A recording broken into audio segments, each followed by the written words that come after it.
Hola, ¿qué tal están? Bienvenidos a Tu Salud, un programa en el que procuraremos acercarles consejos saludables y recomendables para mantener a punto su salud, sobre todo en esta época estival. Porque sepan que con el comienzo del verano los trastornos por calor están a la orden del día, una patología que afecta sobre todo a los más pequeños, pero también a los más mayores. Una buena hidratación y la no exposición al sol en las horas centrales del día son algunos de los consejos a seguir. Llega el verano y con él los trastornos por calor, el resultado del fracaso de los mecanismos fisiológicos que mantienen la temperatura corporal ante una sobrecarga importante de calor interno ambiental. La gravedad de estos trastornos va desde los leves, como los calambres por calor, el edema y el síncope. El agotamiento por calor es lo típico que a mucha gente le ha pasado alguna vez. Debilidad, fatiga, mareos, dolor de cabeza, como que te encuentras muy decaído, ¿vale? A veces puede haber un poquillo de fiebre, estás muy caliente. El segundo trastorno frecuente son los calambres, son calambres musculares, tal cual. En las piernas y en los brazos son los más frecuentes y suelen pasar después de que ha habido un ejercicio físico intenso, normalmente al sol.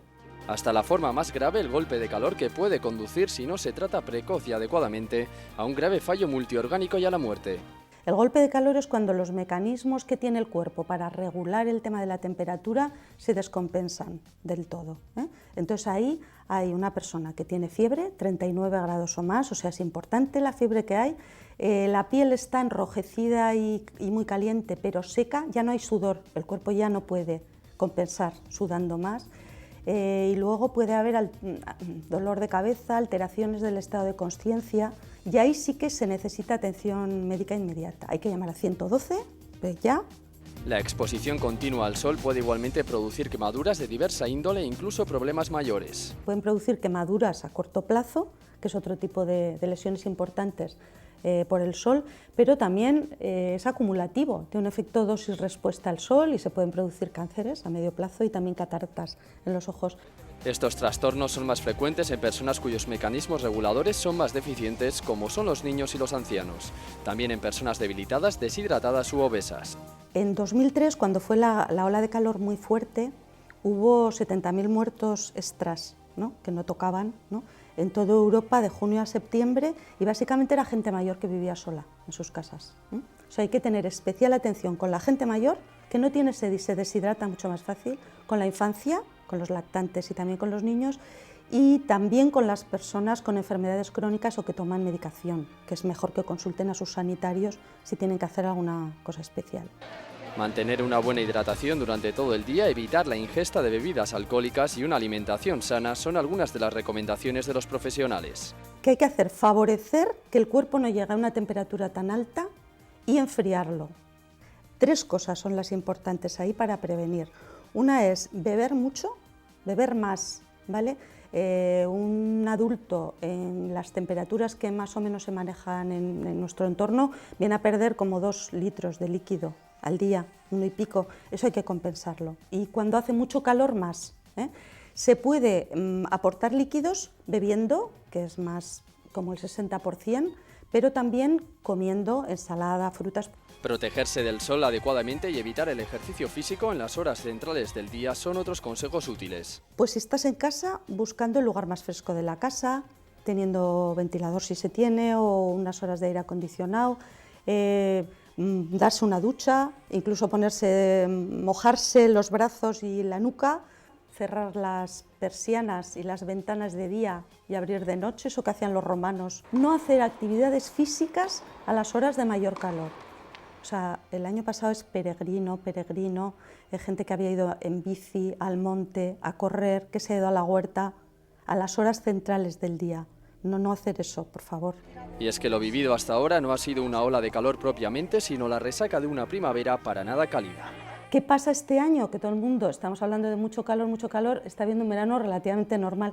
Pero lo que es muy importante para que no haya trastornos por calor es la aclimatación. Y no nos hemos podido aclimatar porque no hemos tenido primavera ni junio que nos permitiera ir aclimatándonos.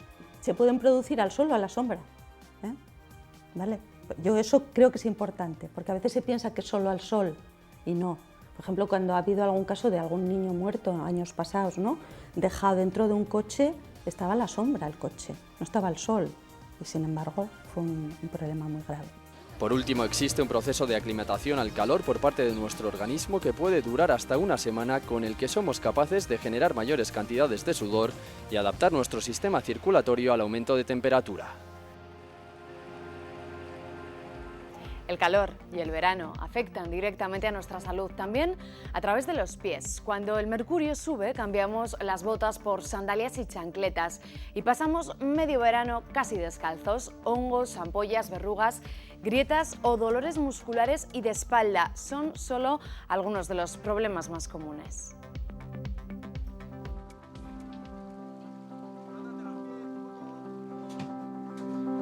Con la llegada del verano y el calor también lo hace un periodo delicado para los pies. Tanto el tipo de calzado que empleamos como las condiciones climatológicas son factores que pueden provocarnos algunos problemas en nuestra salud. Pasamos de llevar zapatos cerrados a sandalias abiertas, prescindimos de medias y calcetines y todo ello sumado a las altas temperaturas quizás nos traiga una desagradable sorpresa. Con la sudoración pues tenemos problemas de micosis, que son hongos en la piel, y verrugas plantares, siempre que las verrugas suelen salir más tarde, ¿vale? Luego tenemos problemas por el calzado. El calzado es mucho más blando y entonces generalmente además está casi sin talón. Cuando el calzado es muy plano hay talalgias, ¿vale? Dolor en la parte trasera del talón y también problemas a nivel de espalda, gemelos, fatiga, porque el centro de gravedad se nos desplaza hacia atrás, entonces tenemos una sobrecarga en la parte posterior de la musculatura. Al estar abierto también tenemos problemas muchas veces con el calor de sequedad y salen grietas. Grietas, rozaduras, ampollas son además una puerta de entrada a las infecciones en nuestro organismo. Los expertos recomiendan elegir un calzado adecuado, una buena higiene y, aunque suene curioso, beber mucha agua. Los pies, la zona más distante del corazón, por lo que necesitamos un aporte mayor de bombeo de sangre limpia que nos llegue. Entonces, al haber más calor, nos llega con más dificultad. Entonces es muy importante beber 2 litros de agua diaria para que la piel, que es el primer órgano de defensa, esté bien hidratada, ¿vale? Con eso nos quitamos muchos problemas. Una buena higiene, lavarse los pies diariamente, controlar el exceso de sudoración para evitar todo lo que son micosis, ¿vale? En la piel, y luego un calzado, sobre todo que tenga algo de sujeción. Cuando ya empieza a acabar el verano se ve mucho de problemas musculares debido a una mala sujeción del calzado.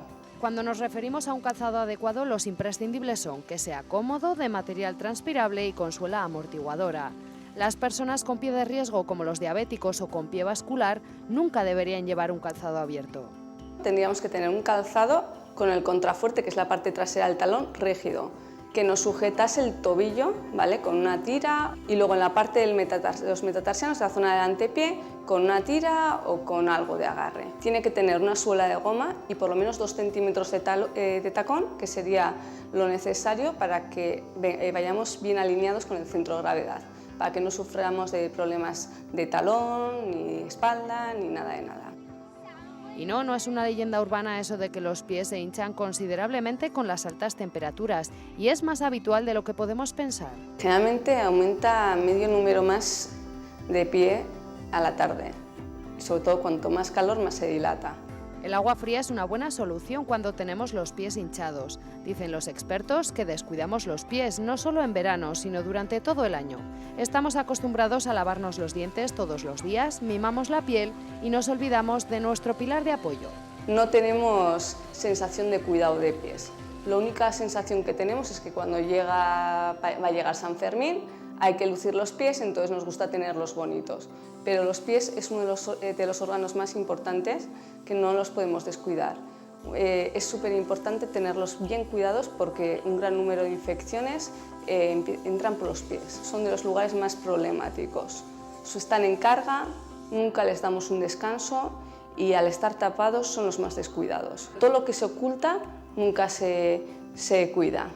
Además de estar mucho más expuestos que durante el resto del año, deberíamos vigilar las zonas por las que andamos, especialmente si vamos descalzos, para evitar contraer hongos u otro tipo de infecciones.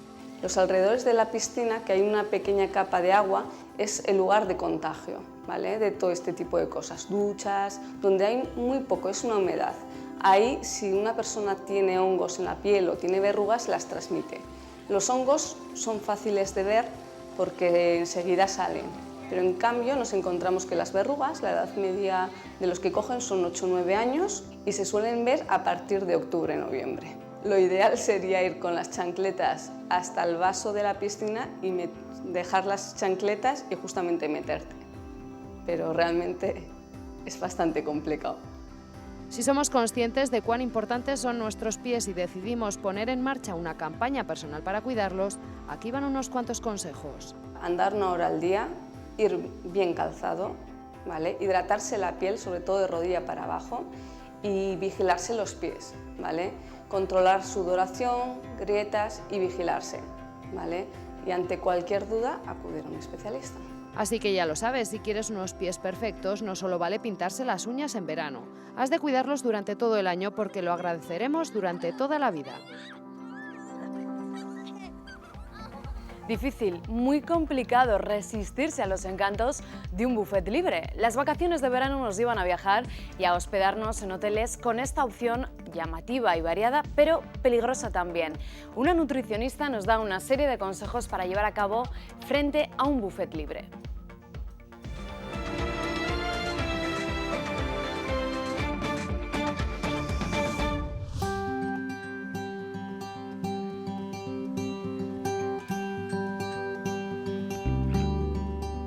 Cada vez es más habitual que el buffet libre sea la oferta alimentaria a la que podemos acceder en nuestro lugar de vacaciones, ¿no? El buffet tiene la ventaja que podemos elegir pues, un montón de alimentos porque es muy variado. Normalmente suelen ser preparaciones muy atractivas con las que invita a comer, pero también la desventaja que tendemos a comer en exceso. Y sobre todo los alimentos más grasos, con más salsas y quizá alimentos menos saludables. Para ello hay una serie de recomendaciones, por ejemplo, si nos situamos delante de un buffet para un desayuno, imaginemos que tenemos lácteos, leche, yogures, queso, luego cereales, pan, galletas, incluso también a veces suele haber algo de repostería. Y además el grupo de las frutas e incluso zumos. Sería recomendable empezar primero por tomar lácteos desnatados. Desnatados o semidesnatados, también elegir cereales o pan integral frente a alimentos blancos o pan blanco o refinado y luego el grupo de las frutas siempre sería mejor tender a comer las piezas de fruta entera. En el caso que también tengamos pues, huevo, por ejemplo, embutidos más grasos, tipo pues, chorizo o bacon, que suelen ser una serie de alimentos que se ofertan en los buffets y que nosotros normalmente no estamos habituados a consumir, en el caso que nos apeteciese comerlos y vayamos a estar pues, en ese lugar durante una semana, por ejemplo, sería aconsejable comerlos un día, ¿no? y ese desayuno irlo variando. Si hablamos en cambio de un buffet para una cena o para una comida, a veces pues, tenemos la opción de poder elegir un desayuno y cena, por ejemplo, o desayuno y comida. En el caso que elijamos la cena y la comida no haya sido del todo completa, para nosotros la comida de la noche tendría que ser más completa que la del mediodía, con lo cual podríamos, en el caso que tengamos apetito, bastante hambre, podríamos comer 2 platos. El primero sería recomendable que fuese una ensalada, por ejemplo, con varios vegetales, variedad de vegetales, con diferentes colores para que sea más atractivo para la vista, y el segundo plato podríamos dividirlo en varias partes. Una de estas partes podríamos poner pues, alguna verdura, si hay pues, o bien tipo a la plancha o braseados o incluso algo de ensalada. Y luego por último pues, un postre. El patrón de la comida, en el caso que pudiésemos elegir la comida al mediodía, podría ser muy similar. O si no, hacer un plato combinado como plato único, mezclando diferentes grupos de alimentos porque cada alimento tiene un nutriente diferente, y tomar de postre siempre mejor ir a por fruta o un lácteo. Intentar evitar los dulces. Algunas recomendaciones a la hora de comer en un buffet podrían ser, primero, dar un paseo antes de elegir los alimentos que vamos a comer para ver un poco qué es lo que nos ofertan, intentar también no llegar con mucho apetito, para eso pues hacer una comida previa antes, pues si es la hora de la comida hacer un almuerzo, si es la hora de la cena intentar comer algo a media tarde, y luego como bebida elegir siempre agua o si no, en la medida de lo posible refrescos, pero preferiblemente bajos en azúcar. Viajar al extranjero, en concreto a los países exóticos o tropicales, supone adoptar una serie de medidas para que la salud nos acompañe. Existe el Centro de Vacunación Internacional, un centro que nos informa sobre la obligatoriedad de algunas vacunas, así como de la necesidad de adoptar otra serie de medidas. Lo dice el lema del Centro de Vacunación Internacional: la salud también viaja. Por ello, antes de emprender un viaje a un país tropical o exótico, debemos ser conscientes de que existen determinadas enfermedades infecciosas que pueden suponer un riesgo para la salud. Si quiere disfrutar del viaje y no contraer una dolencia, es realmente necesario acudir a este centro. Se aconseja que se ponga en contacto con el Centro de Vacunación Internacional mes y medio antes de comenzar su partida. Se aconseja que se pongan en contacto con el Instituto Nacional de la Seguridad Social para que les pongan en los países en los que existen convenios con España, y si no, pues para realizar el correspondiente seguro. Eso es un aspecto importante, sí. En este centro se atiende de forma individualizada a cada usuario. El riesgo de adquirir enfermedades varía en función del país o de la época en la que se viaje. En el Centro de Vacunación Internacional ofrece una atención y una información integral del viajero internacional a través de indicaciones sanitarias, indicaciones de vacunas y demás medidas sanitarias necesarias. Lo primero que tiene que tener muy claro es qué zonas del país va a visitar, planificar bien ese viaje con tiempo, y el aspecto sanitario es uno de los aspectos más importantes. Tiene que tener las vacunas sistemáticas de su infancia al día, prever qué otras vacunas va a necesitar, para eso estamos nosotros, para asesorar, y luego llevar una serie de medidas de higiene, de cuidados y de protección contra insectos, entre otras cosas. Existen determinadas vacunas que son obligatorias, como la que se administra para no contraer la fiebre amarilla. Esta vacuna lleva consigo la expedición del Certificado Internacional de Vacunación, un documento sanitario exigido como requisito de entrada en algunos países. En el caso, por ejemplo, de Arabia Saudí, también piden la vacuna contra la enfermedad de la meningitis. La única vacuna que es obligatoria ahora mismo en algunos países de Sudamérica y de África es la fiebre amarilla. Para viajeros peregrinos a la Meca, en la época de peregrinaje a la Meca, se exige también la vacuna frente a la meningitis. Pero lo normal, el normal de los viajeros, la única vacuna que es obligatoria en algunos casos es la fiebre amarilla. En este centro, además, se administran las vacunas que son recomendables. Son muchas y muy variadas las enfermedades que nos pueden sorprender en el país de destino de nuestras vacaciones. Entre ellas, las fiebres tifoideas, el cólera o la hepatitis A. Estas enfermedades se contagian a través de aguas residuales, fecales, manos sucias, regadíos contaminados con este tipo de agua, comidas crudas contaminadas. Entonces es una cosa este tipo de contagio es una cosa bastante frecuente, y solemos recomendar estas dos vacunas y alguna más que pueda haber. El paludismo es una enfermedad muy extendida en los países tropicales y se transmite por la picadura de mosquitos infectados. Son muchos los turistas que contraen esta enfermedad, que puede evitarse tomando la quimioprofilaxis recomendada. De hecho, el pasado año se registraron en Navarra 20 casos de paludismo, la cifra más alta en el periodo 2007-2012. El otro aspecto importante de estos viajes son los insectos, que pueden transmitir varias enfermedades. Una de ellas es la malaria, hay otras muchas. Este año ha aumentado mucho el dengue en algunos países del sudeste asiático. Para muchas de estas enfermedades no existe vacuna, y la medida más eficaz de prevención es prevenir que te piquen los mosquitos. Llevar siempre ropa adecuada, utilizar repelentes en las zonas de piel expuesta, en las manos, en la cara, dormir en buenas condiciones, si es posible cerrar bien las puertas, las ventanas, si es necesario incluso dormir con mosquitera. Todas estas medidas disminuyen mucho el riesgo de estas enfermedades por insectos. Beber agua embotellada, evitar el contacto con animales y cumplir las normas de tráfico del país son otras recomendaciones. Procurar beber siempre todo embotellado si es posible y si no, aprender a potabilizar el agua que uno bebe. Existen productos para potabilizar el agua, hervir el agua es una buena medida. Las comidas siempre muy cocinadas. El calor es la mejor manera de destruir gérmenes en las comidas y en las bebidas, y las comidas recién hechas y todavía calientes y bien hechas es una buena medida para evitar contagio de este tipo. Aguas dulces no cloradas y sobre todo estancadas sí que tienen riesgo de enfermedades. No es aconsejable bañarse en este tipo de aguas. Si se siguen estos consejos, es más que probable que termine felizmente su viaje y que a la vuelta no requiera de atención médica ni sea el culpable de propagar una enfermedad.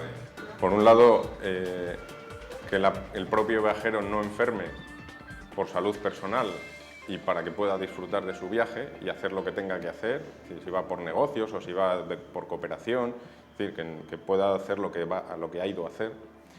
Y el segundo aspecto es para que no vuelva aquí enfermo y luego contagie a otras personas la enfermedad que ha traído. Son enfermedades que ya empiezan los médicos de aquí a estar familiarizados con ellas, pero que todavía muchas de ellas son desconocidas, están poco conocidas. En fin, son enfermedades que al no ser propias de aquí, pues no se conocen bien. Desde el Centro de Vacunación Internacional de Navarra se pide que el viajero se informe sobre los acuerdos que sobre prestaciones de asistencia sanitaria tiene España con otros países. Se recomienda, además, hacerse un seguro. Con este saludable consejo nos despedimos hasta el próximo programa, deseándoles, ya lo saben, buena salud. Adiós.